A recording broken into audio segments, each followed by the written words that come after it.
Good morning সবাইকে। আজকে আমি তোমাদের কয়েকটি ম্যাথমেটিক্যাল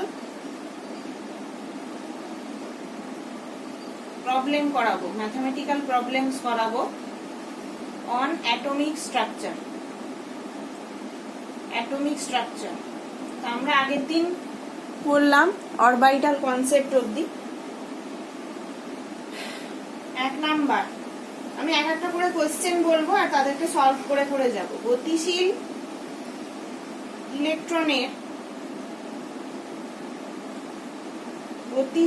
ইলেকট্রনের ক্ষেত্রে ডি ব্রগলি তরঙ্গ দৈর্ঘ্য ল্যামডা এবং গতিশক্তির ই এর মধ্যে সম্পর্ক নির্ণয় করো।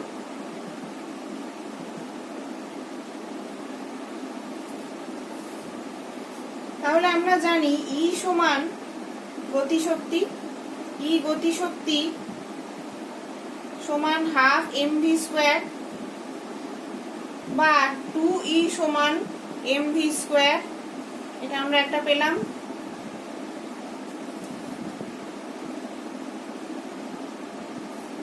বা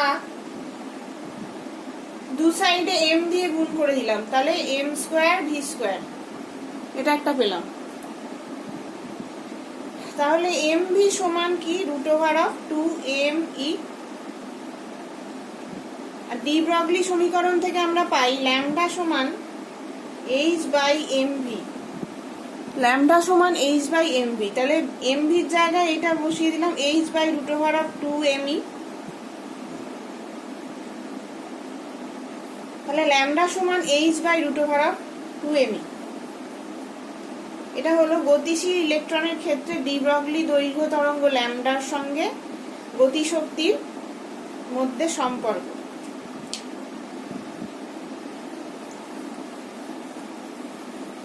এবার হচ্ছে 2 নাম্বার প্রবলেম।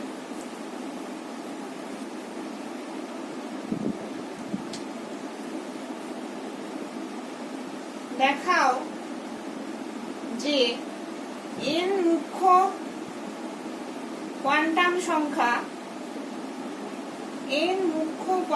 সংখ্যা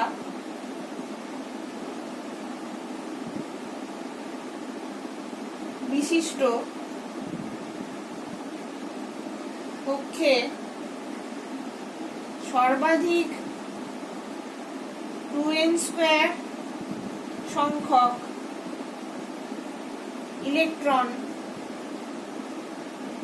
থাকতে পারে।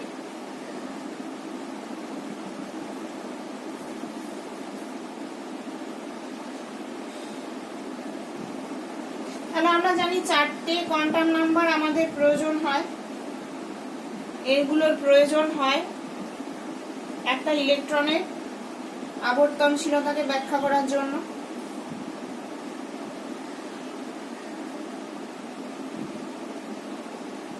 তাহলে এল যদি অ্যাজিমুথাল কোয়ান্টাম নাম্বার হয় তাহলে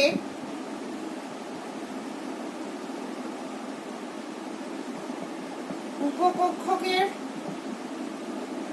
যে কোনো উপকক্ষে কতগুলো কক্ষ থাকবে তার সংখ্যা কত হবে? কক্ষকের সংখ্যা হবে 2l+1 এবং প্রত্যেকটি কক্ষের সর্বাধিক ইলেকট্রনের সংখ্যা আমরা জানি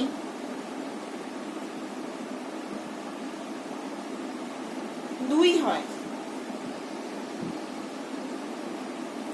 সমান n সমান 1 হলে l সমান 0 আর s সমান +12 আমরা এটা জানি। তাহলে দুটো হচ্ছে সর্বাধিক ইলেকট্রন থাকতে পারে একটা কক্ষে, আমরা এটা এখান থেকে জানি। এবার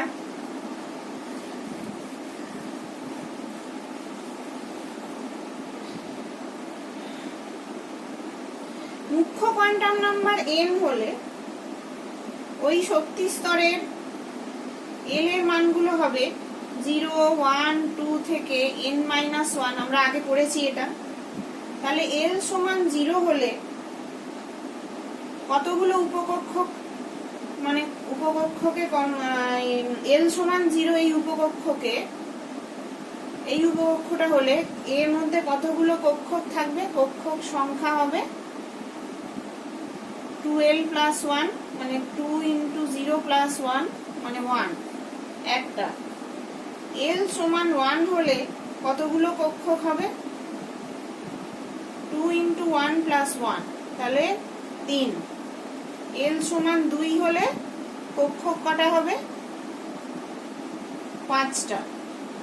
l সমান 3 হলে, l সমান n-1 হলে কক্ষক সংখ্যা কত হবে? 2 × n-1 + 1, 2n-1 এটা। তাহলে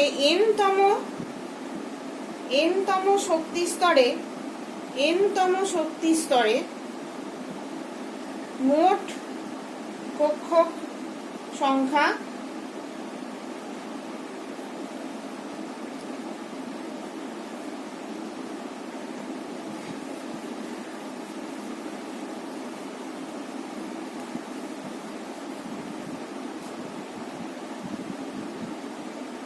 n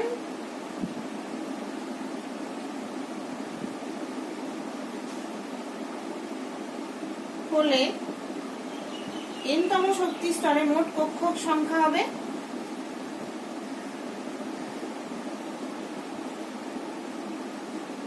1 + 3 + 5 + 7 প্লাস এরকম করতে করতে 2n-1।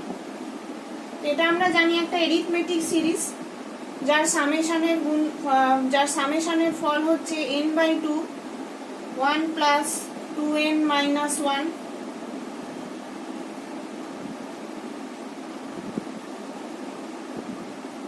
সমান n²।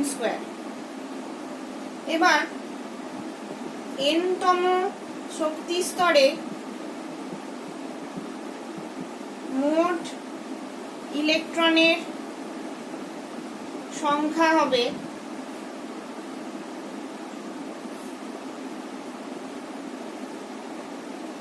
2 আমরা জানি প্রত্যেকটায়, তাহলে 2 × n²।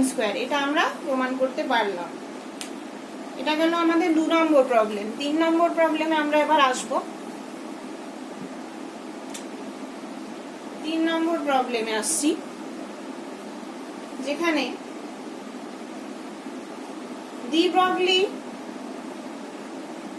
ডি ব্রগলির সমীকরণ মাঝারি বা বৃহৎ কোনো গতিশীল কণার ক্ষেত্রে প্রযোজ্য নয় কেন?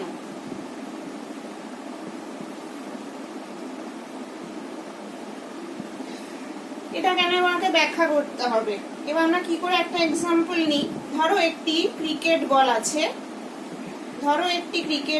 তার ভর হচ্ছে 100 গ্রাম এবং তার গতিবেগ 100 সেমি/সেকেন্ড। এর ক্ষেত্রে ল্যামডার মান কত হবে? h/mv আমরা জানি। তাহলে h এর মান হচ্ছে 6.626 × 10⁻⁻27 m × v। 6.626 ×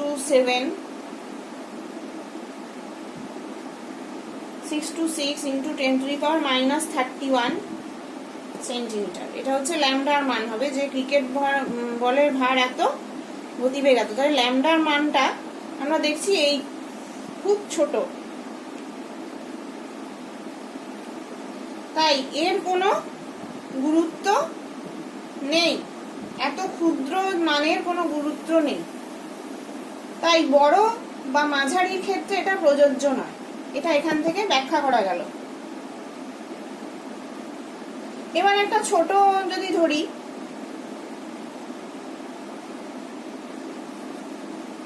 যার গতিবেগটা অনেকটাই বেশি ইলেকট্রনের ক্ষেত্রে, তার এমটা আমরা জানি। গতিশীল ইলেকট্রনের ধরা যাক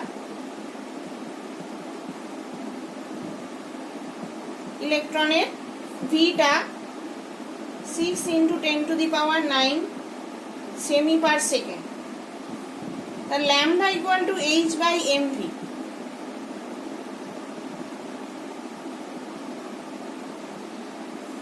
এমটা আমরা জানি 9.11 × 10⁻⁻28 গ্রাম, আর এই ভির এর মানটা বসিয়ে দিলাম, তাহলে আমরা কি পেলাম 0.1212 × 10⁻⁻8 সেন্টিমিটার সমান 0.1212 অ্যাংস্ট্রম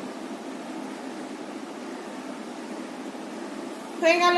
তাহলে দেখো ল্যামডার মানটা এখানে মোটামুটি একটা পাওয়া গেল।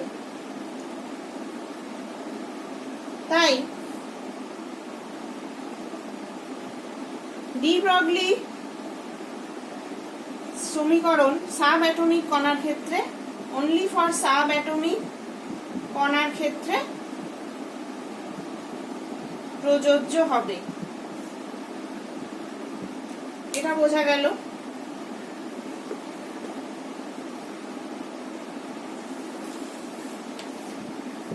এবারে পরের প্রবলেমে আমরা যাব।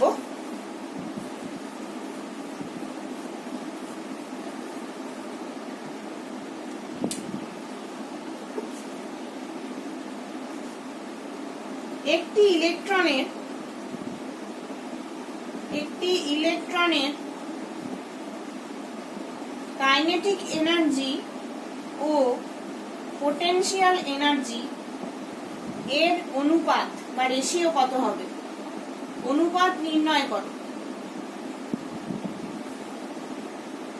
তাহলে আমরা জানি কাইনেটিক এনার্জি সমান Ze²/r²/2r, এটা একটা ইলেকট্রনের কাইনেটিক এনার্জি, আর পোটেনশিয়াল এনার্জি হচ্ছে -Ze²/r, এটা আমরা আগের দিন পড়েছি।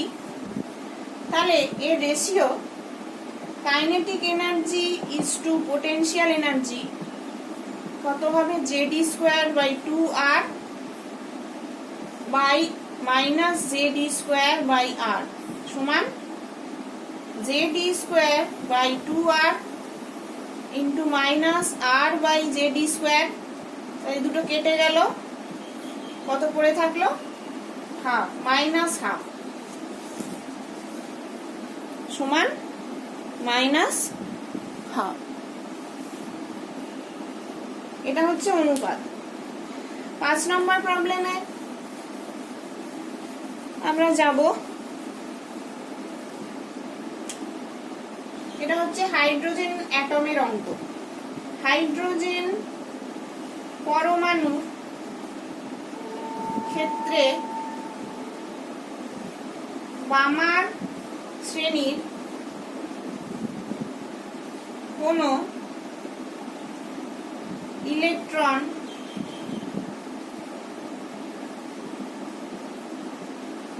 কোন স্থানান্তরণের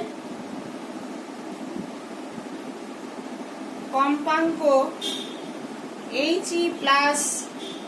এর n সমান 6 থেকে n সমান 4 ইলেকট্রন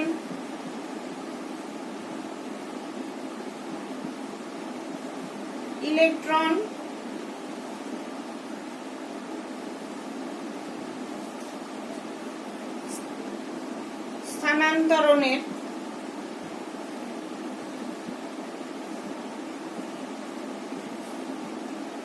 কম্পাঙ্কের সমান হবে। কি সমান হবে? হাইড্রোজেন পরমাণুর ক্ষেত্রে বামার শ্রেণীর কোন এক ইলেকট্রনের কোন স্থানান্তরণের কম্পাঙ্ক He+ এর n সমান 6 থেকে n সমান 4 ইলেকট্রনের স্থানান্তরণের কম্পাঙ্কের সমান হবে, যেটা আমরা নিউ বার He প্লাস টা আমাদেরকে বার করতে হবে। আর Z square 1/4 square, n1 square 4 আর n2 টা হচ্ছে 6 সমান আর এর মান আমরা জানি, জেড এর মান হচ্ছে 2 স্কোয়ার টু 9 - 4/144 সমান 4r 5/144 সমান 5r/36 5r/36। এবারে নিউ এইচ বামারটা কত হবে? নিউ এইচ বামার নিউ এইচ সমান r into 1 square 1/2 square minus 1/n square.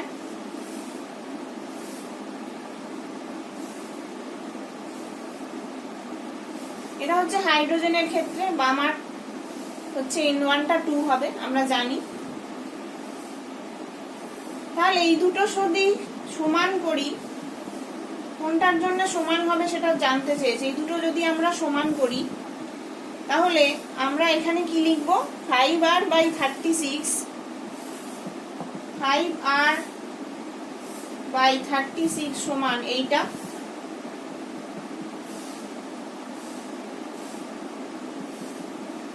এবার আমাদের এখানে n এর মানটা বের করতে হবে। n এর মান আমরা পাচ্ছি n স্কোয়ার সমান 9 অথবা n সমান 3। তাহলে এই হাইড্রোজেন পরমাণুর ক্ষেত্রে 3 নম্বর থেকে 2 নম্বরে ট্রানজিশন হলে, স্থানান্তরণ হলে, স্থানান্তরণের ফলে এইটা দুটো সমান হবে, মানে He প্লাসের 6 থেকে 4 এর সমান হবে। হাইড্রোজেনের 3 থেকে 2টা He প্লাসের 6 থেকে 4 এর যে কম্পাঙ্ক তার সাথে সমান হবে। হয়ে গেল একটা অঙ্ক। পরের অঙ্কে যাচ্ছি। হিলিয়াম প্লাস ও লিথিয়াম প্লাসের ক্ষেত্রে প্রথম কক্ষে ইভি এককে আয়নীয় ভবন বিভব মানে আয়নাইজেশন পোটেনশিয়াল নির্ণয় করো। ইলেকট্রন ভোল্ট ইউনিটে হিলিয়াম প্লাস আর লিথিয়াম প্লাসের ক্ষেত্রে প্রথম কক্ষের আয়নাইজেশন এনার্জি চেয়েছে। আয়নাইজেশন এনার্জির মানটা আমরা জানি 13.6 Z²/n² প্রথম কক্ষের জন্য। হাইড্রোজেনের ক্ষেত্রে জেডটা সমান 1, তাহলে হিলিয়ামের ক্ষেত্রে জেড সমান 2।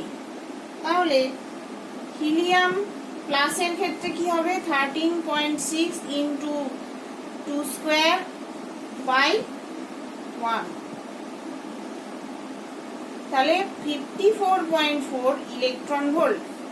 এটা হচ্ছে ইলেকট্রন ভোল্টে আয়নাইজেশন এনার্জির মান। আর লিথিয়াম 2+ এর ক্ষেত্রে জেড এর মান 3।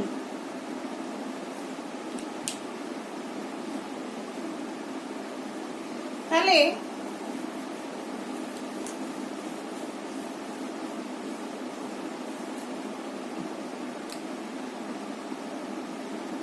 লিথিয়াম 2+ এর আয়নাইজেশন এনার্জি কত হবে? 13.6 ইন্টু 3²/1², এটা হবে 122.4 ইলেকট্রন ভোল্ট। আমাদের গেল পরের অঙ্ক। পরে আমরা 7 নম্বর প্রবলেমে আসব।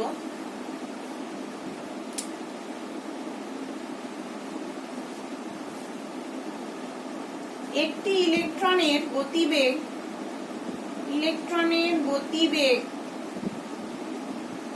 5 × 10⁵ মিটার পার সেকেন্ড। তার ডি ব্রগলি তরঙ্গ সংখ্যা, তরঙ্গ দৈর্ঘ্য নির্ণয় করো। তরঙ্গ দৈর্ঘ্য মানে ল্যামডা। তাহলে এটা খুব সোজা অঙ্ক, আমরা জানি lambda equal to h/mv। h এর মানটা বসিয়ে দিলাম 34, m টা মিটার পার সেকেন্ডে দেওয়া আছে, আর ভিটা মিটার পার সেকেন্ড, আর m টা আমরা কেজিতে বসাবো 9.11 × 10⁻−31। তাহলে আমরা এটা পাচ্ছি 1.45 × 10⁻−9 মিটার।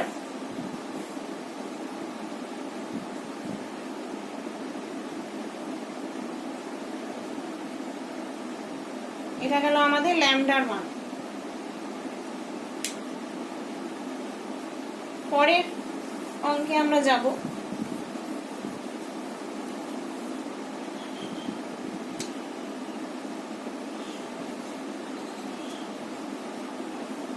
হাইড্রোজেন পরমাণুর ক্ষেত্রে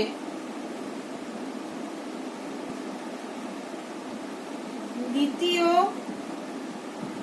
ও তৃতীয় কক্ষে থাকা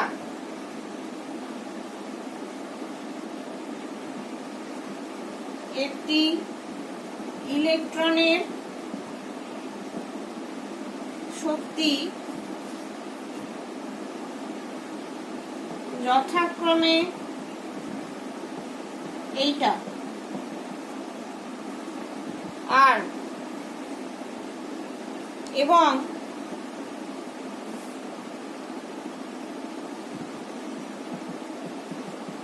-12R।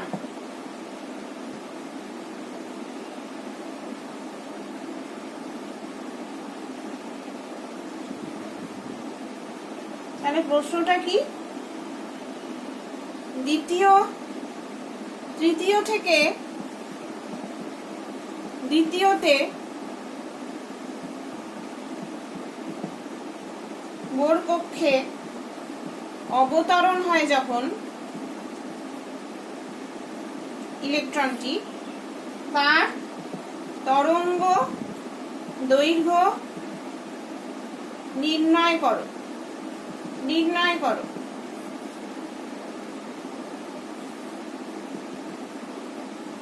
E2 সমান -5.4 × 10⁻−12R, আর E1 সমান E3 সমান বলেছে 2.41 × 10⁻−12R।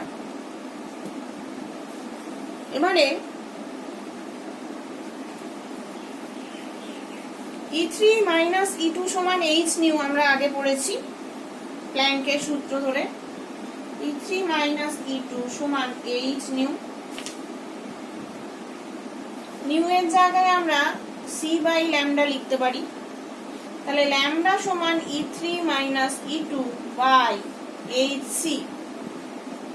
এবার এই মানগুলো আমরা পুট করে দিলে,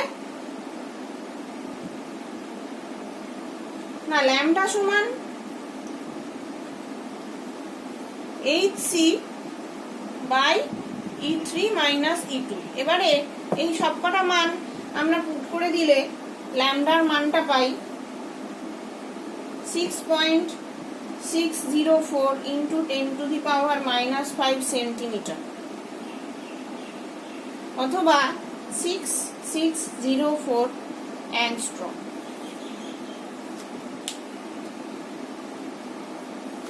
তাহলে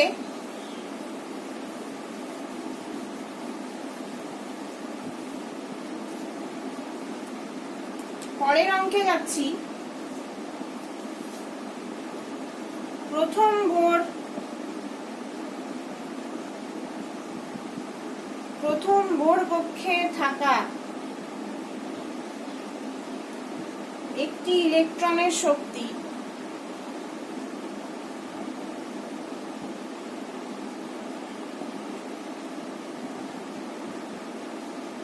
-2.18 into 10 to the power -18 joule হলে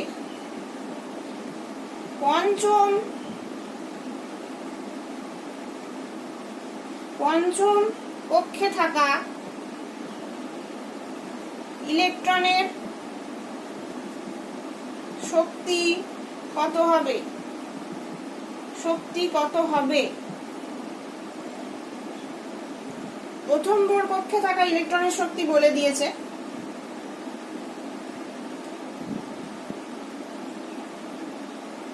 তাহলে আমরা জানি E সমান -2 pi square Z square e to the power 4m by n square h square.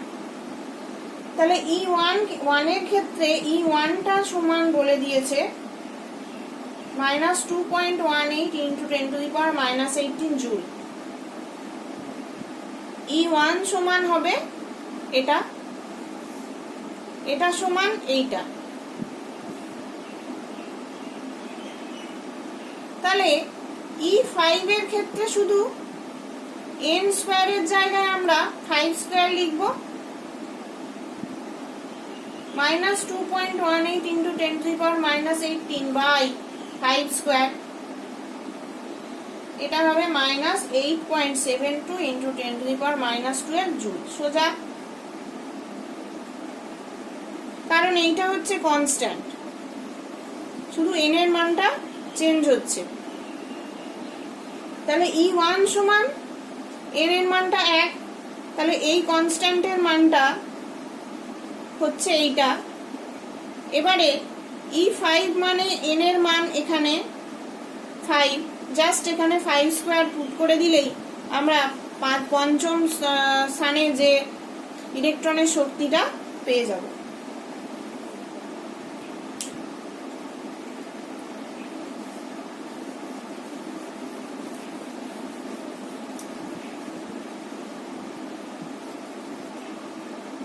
আর একটা ছোট অঙ্ক করে নি।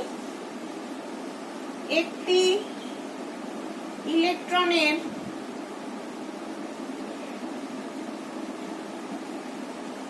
গতিশক্তি kinetic energy 3 into 10 to the power -25 joule, এটা বলেছে।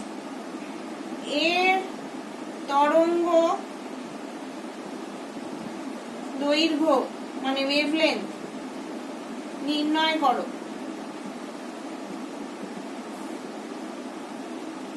গতিশক্তি কাইনেটিক এনার্জি সমান হাফ mv² আমরা জানি। তাহলে v সমান √2ke/m। তাহলে ইলেকট্রনের মাস জানি, কাইনেটিক এনার্জি জানি, v টা পেয়ে যাব √2 into 3 into 10 to the power -25 by 9.11 into 10 to the power -31। Just মানগুলো পুট করলাম, তাহলে আমরা এটা পেলাম 8.11 into 5 মিটার পার সেকেন্ড। এখান থেকে আমরা ভেলোসিটিটা পেলাম। তাহলে ল্যামডা সমান h/mv, v এর মানটা পুট করে দিলেই আমরা ল্যামডা পেয়ে যাব। তাহলে ল্যামডা সমান আমরা সবটা যদি বসিয়ে দিই 6.6 into 10 to the power -34 by 9.1 into 10 to the power -31 into এই মানটা 811.5। তাহলে ল্যামডা সমান আমরা পাচ্ছি 8.9 into 10 to the power -7 metre. আজকের মতো এইটুকুই থাক, আবার পরের দিন আরো কিছু প্রবলেম করা যাবে। প্রবলেমটাই আসল এই চ্যাপ্টারে। তাহলে আজকের মতো এইটুকুই থাকলো।